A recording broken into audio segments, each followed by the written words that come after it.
What kind of creatures are men? Can they be trusted? For many years, men had to provide security for their families.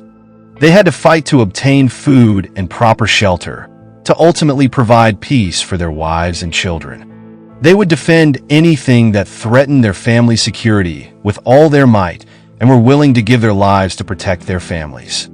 For men, it doesn't matter what stands in front of them, whether it's an intruding human, a bear, or a tiger.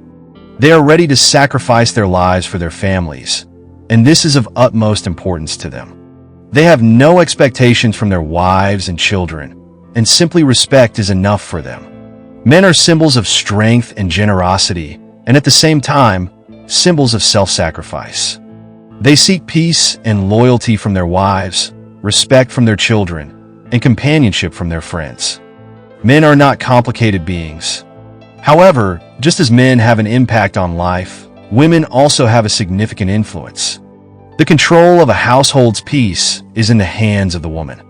Not only the peace of the home, but also the peace of our future depends on women. A woman brings a human into the world and raises them bit by bit, and that person can be beneficial or harmful in the future.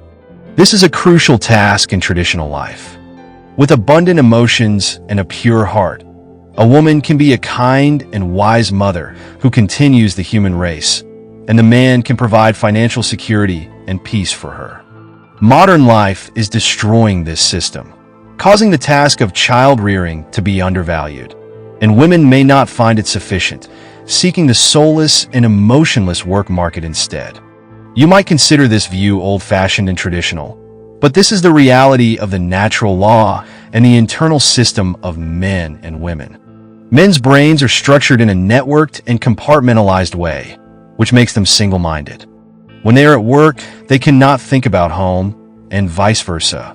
This trait allows them to stop thinking about work when they come home and spend their time with their families. In contrast, women's brains do not function this way. Women's brains work in an integrated manner, and if a problem arises at work, it ruins their entire day.